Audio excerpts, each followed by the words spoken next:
Hello everyone, मैं दिनेश वैष्णव उत्कर्ष NEET JEE classes से आप सभी का स्वागत करता हूं।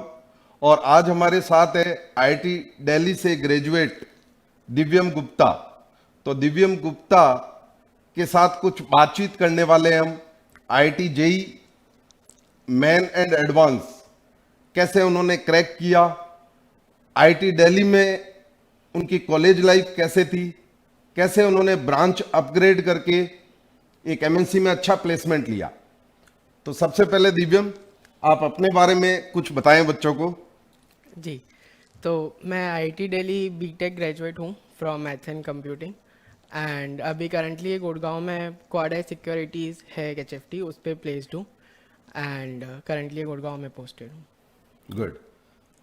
तो दिव्यम, सुना है कि आपकी पहले ब्रांच थी केमिकल साइंस, जी उसमें आपने एडमिशन लिया था आईआईटी दिल्ली में। उसके बाद आपने ब्रांच अपग्रेड करके कर ली एमएनसी। जी तो कैसे किया, क्या ये पॉसिबल है? क्योंकि बच्चों को ऐसा लगता है कि कंप्यूटर साइंस लें या एमएनसी लें, उसके बाद ही बीटेक करें, क्योंकि आजकल सॉफ्टवेयर का जमाना है। एमएनसीज में कंप्यूटर में अच्छे प्लेसमेंट्स हो रहे हैं। तो आपको क्या लगता है कि कंप्यूटर साइंस कोर ब्रांच लेके और किसी भी आईआईटी या एनआईटी में चले जाएं, या आईआईटी को प्रेफरेंस दें और ब्रांच लेके उसको अपग्रेड किया जा सके? इसके बारे में आप क्या बोलना चाहेंगे बच्चों को? जी।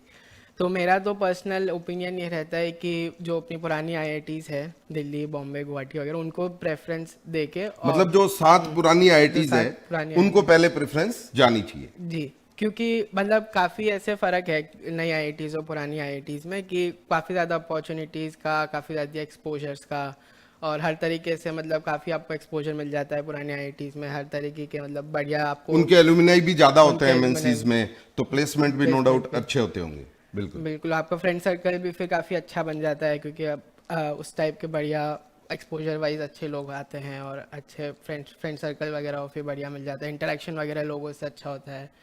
तो वो रहता है। बाकी अपग्रेडेशन का जहाँ तक है तो मतलब सभी आईआईटीज़ का वैसे अलग अलग होता है कि कुछ का फर्स्ट सेमेस्टर के बाद हो जाता है, जैसे हमारे कॉलेज में फर्स्ट ईयर के बाद होता है, कुछ का 6 महीने फर्स्ट सेमेस्टर के बाद हो जाता है ऐसे।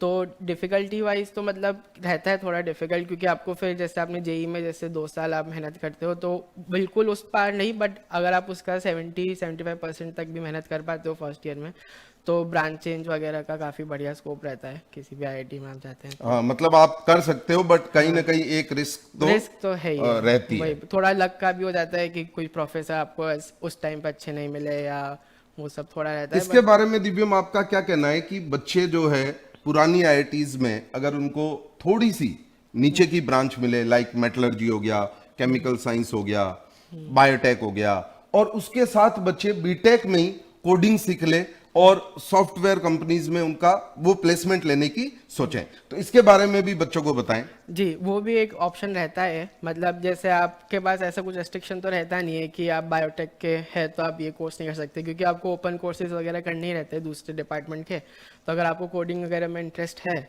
और आप चाहते हैं कि आप टेक कंपनी में ऐसे ज्वाइन कर पाए, तो आप वो कोर्सेज ऑप्ट कर सकते हैं, वो कोर्सेज कर सकते हैं। तो वो आपके क्रेडेंशियल्स में आ जाएगा, आपकी सीवी में दिख जाएगा कि अच्छा ये कोर्सेज किया हुआ है। मोस्टली डेटा स्ट्रक्चर्स, एल्गोरिथम जो इनके कोर्सेज हैं, तो वो करके आप कोडिंग वगैरह सीख सकते हैं और थोड़ा ऑफलाइन अपने लेवल पे भी सीख सकते हैं। तो आपका क्रेडेंशियल्स उस हिसाब से बन जाता है कि आपकी कोडिंग स्किल्स अच्छी है, तो टेक कंपनीज भी आपको डेफिनेटली प्रेफर करती है फिर इस सेंस में कि कोडिंग अच्छी आती है बच्चे को, तो फिर क्यों ना हम ले, भले इररिस्पेक्टिव ऑफ डिपार्टमेंट क्या डिपार्टमेंट।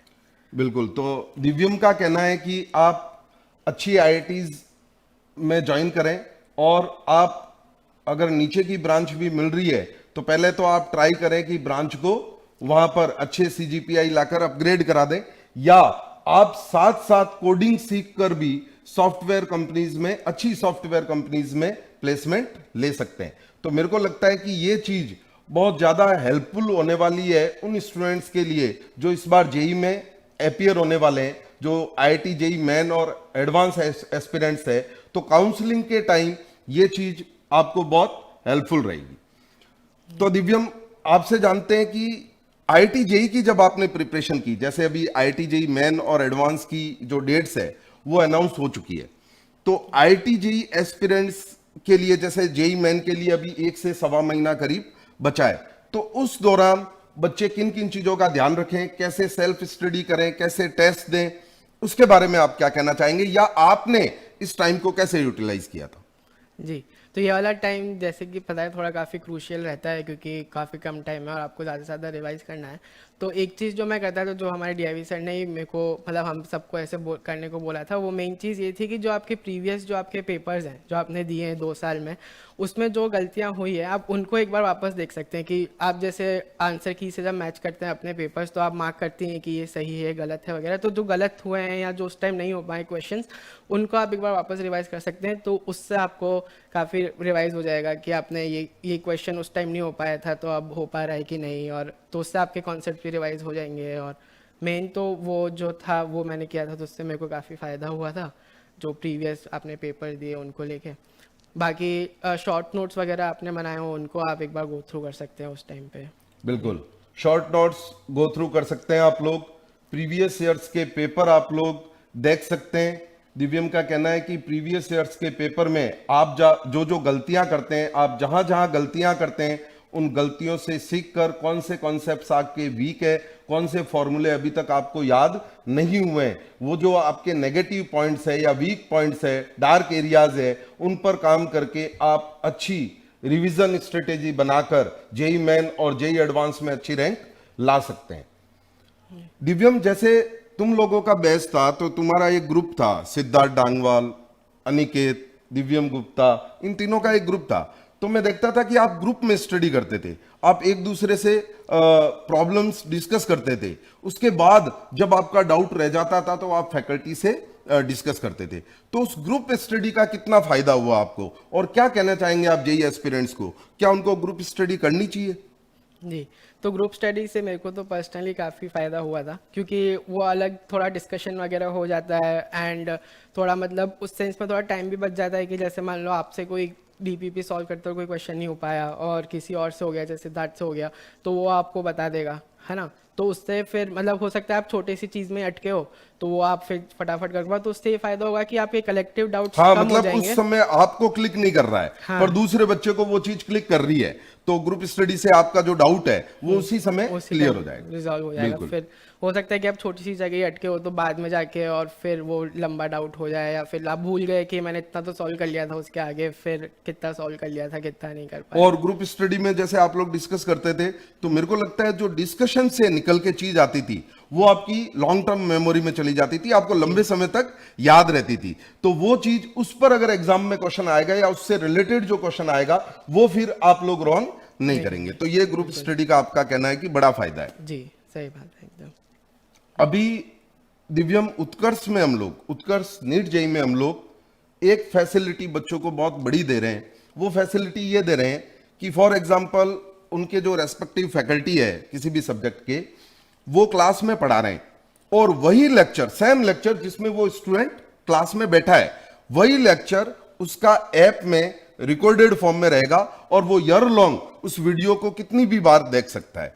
तो ये फैसिलिटी हम लोग दे रहे हैं। तो आपको क्या लगता है कि इस फैसिलिटी से कितना फायदा जेई एस्पिरेंट्स को या नीट एस्पिरेंट्स को हो सकता है? इससे डेफिनेटली आपको फ़ायदा होगा बच्चों को, क्योंकि एक आप देखते हैं कि जैसे आप कोई दूसरा कोई कोर्स लेते हैं, कोई लेते हैं तो अननोन टीचर आपको पढ़ाता है और आपको उसके बारे में कुछ पता नहीं रहता है, और आप पहली बार उस टीचर से पढ़ रहे हैं या फिर पहली बार आपको कुछ एक्सपीरियंस नहीं है। बट यहाँ पे अगर आप खुद की जो क्लास है उसी की अगर आप रिकॉर्डिंग देखते हैं तो आप पर्सनली उस टीचर को जानते हैं, आप पर्सनली टीचर आपको जानता है, तो उससे थोड़ा वो कनेक्ट वगैरह काफ़ी फ़ायदा होता है। तो फिर उससे फिर डेफिनेटली जो कनेक्ट बन जाता है टीचर स्टूडेंट के बीच में, उससे काफ़ी फ़ायदा रहता है। हाँ, मतलब उसी टीचर के वो रिकॉर्डेड वीडियो लेक्चर देख रहा है, वो साल में कितनी भी बार उसको देख सकता है, रिवाइज कर सकता है। कभी वो अगर एब्सेंट हुआ क्लास में तो उसी क्लास का, उसी फैकल्टी का रिकॉर्डेड वीडियो ऐप में अवेलेबल रहेगा और बच्चा कितनी भी बार उसको देख सकता है। तो इससे आपको लगता है कि बहुत ज्यादा बच्चों को फायदा होगा। जी, सही बात है। तो उत्कर्ष के प्लेटफॉर्म पर दिव्यम से एक अंतिम सवाल और है कि आईआईटी दिल्ली की जो आपकी कॉलेज लाइफ थी उसके बारे में बच्चों को बताएं कि आपने स्टडी विथ फन किया था या केवल पढ़ाई में ही आप लगे रहते?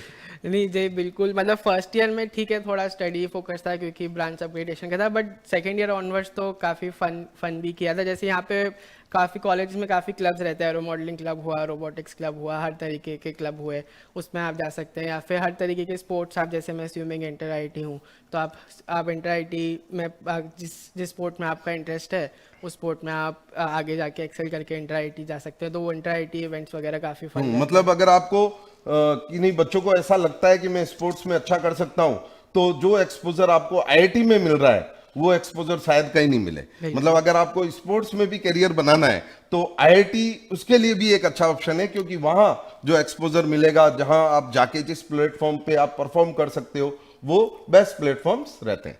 बिल्कुल। बाकी इसके अलावा फेस्ट वगैरह होते ही रहते हैं कॉलेज में, कल्चर फेस्ट, टेक फेस्ट वगैरह, उनमें भी काफ़ी ज़्यादा और बाहर बाहर से लोग आते हैं, उनसे आप मिलते हो, करते हो, तो वो काफ़ी अच्छा इंटरेक्शन रहता है एंड काफ़ी बढ़िया रहता है वो भी, फेस्ट वगैरह का पॉइंट भी।